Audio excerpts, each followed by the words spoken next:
Somewhere in the static of the cosmos, something flickered. Not light, not movement, but meaning. A brief disturbance in the noise, like breath on glass.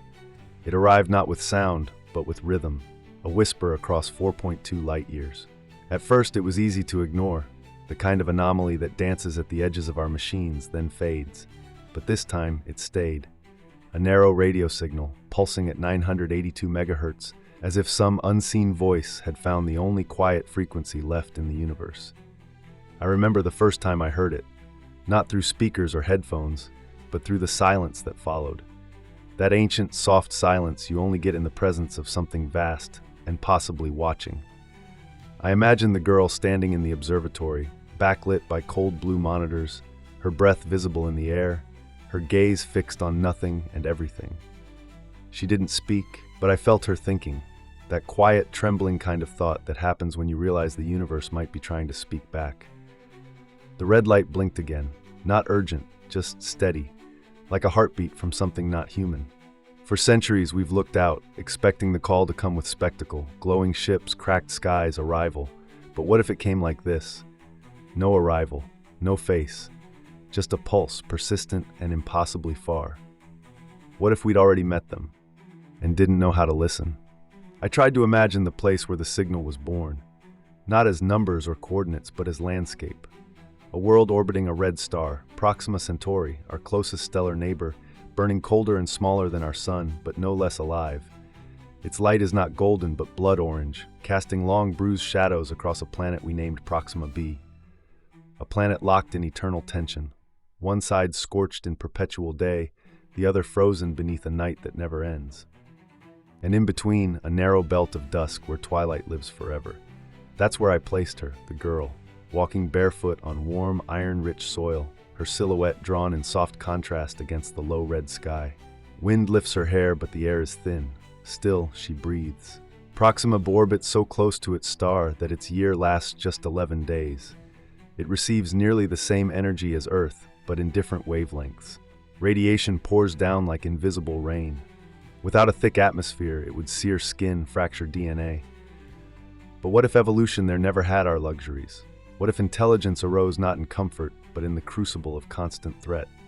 Creatures shaped not by seasons, but by survival. If they looked up, they wouldn't see stars, only their sun, huge and red and silent. I wonder what that silence taught them. Did they build cities in caves, invent stories to explain the firestorms? Did they paint their myths in minerals that glow under infrared? Or maybe their gods lived in the wind between the terminator zones, where day and night meet like clenched teeth.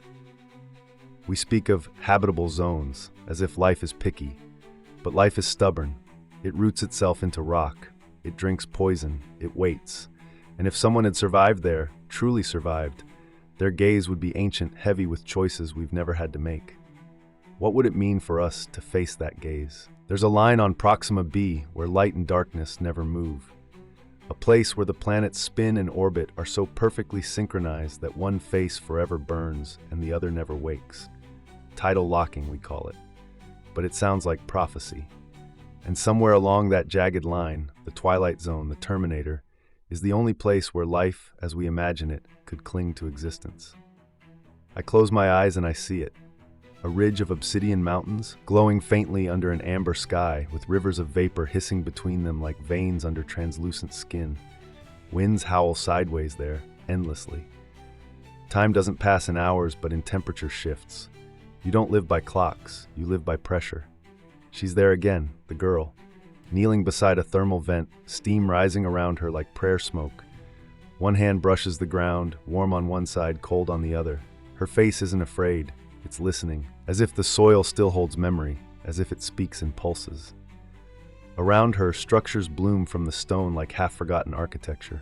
Geothermal towers, fractal water collectors, vast mirrored shells that concentrate warmth and reflect the star's angry glare. This isn't science fiction. This is survival turned elegant. Civilizations here would not divide by borders, but by light. The people of the day, sun-scorched and blind to stars. The people of the dark, pale and luminous, their myths shaped by echoes and breath. And those in between, the twilight dwellers, diplomats of contrast, builders of bridges between opposites. Could they have learned to share heat, to trade darkness for warmth, not as enemies, but as halves of a whole. Perhaps they speak in winds or in silence. Perhaps their greatest invention isn't technology, but trust. And if we ever spoke with them, I wonder what they'd ask us first. Not, "What are you made of?"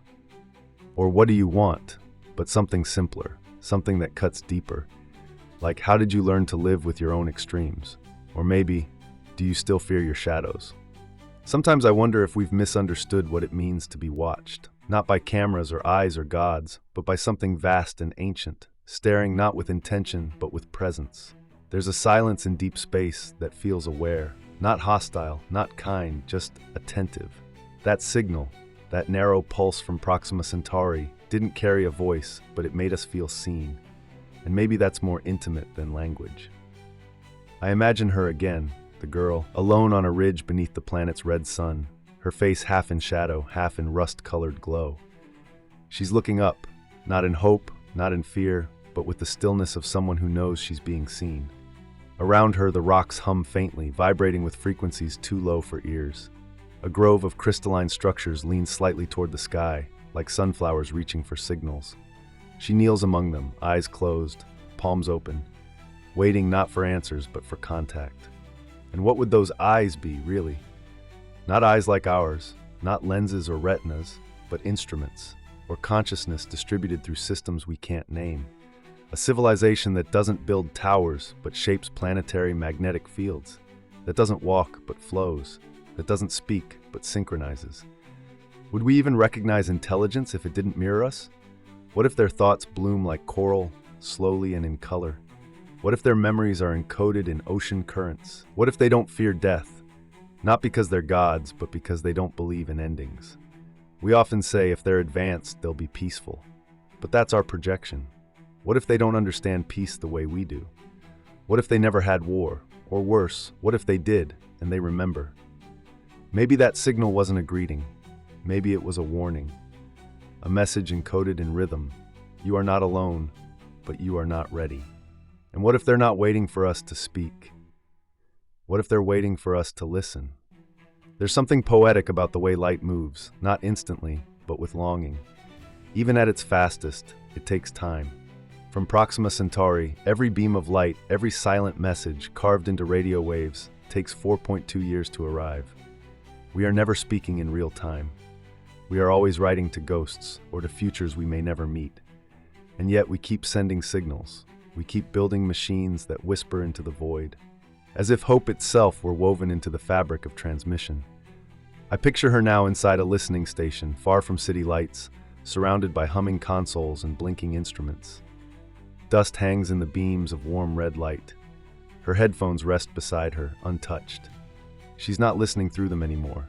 She stepped outside, barefoot again, into the frost-laced grass. Above her, the sky is clean and unbroken, stars sharp as glass. Her breath curls like smoke, and for a moment she simply watches.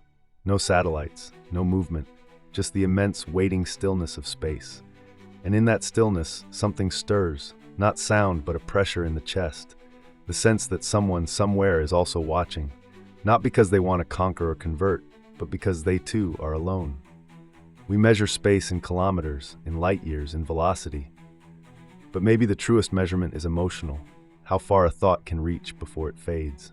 A civilization on Proxima b may have been broadcasting for centuries. Maybe they no longer live. Maybe they never lived in a way we'd recognize. But the message lives on, carried by particles indifferent to meaning, yet preserving it all the same. That's the paradox of distance. It separates and preserves, like a photograph in a drawer, like a voice on tape. You can't touch it, but you know it was once warm. And sometimes I wonder if connection isn't found in the response, but in the asking. Maybe the question is the bridge. Maybe silence is not rejection, but gravity, holding us in orbit around something we're not yet able to receive.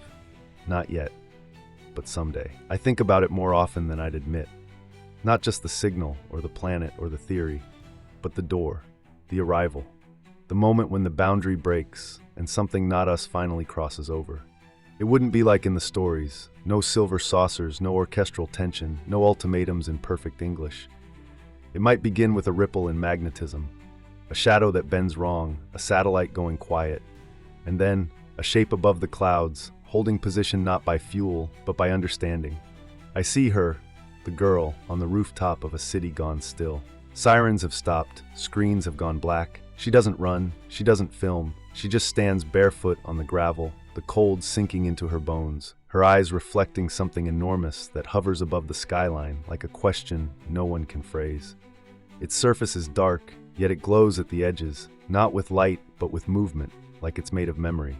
No weapons, no threat, just presence, like a god without myth, like a mirror with no reflection. And maybe they don't want anything. Maybe they're not here for us, but for Earth, for something we don't even notice anymore.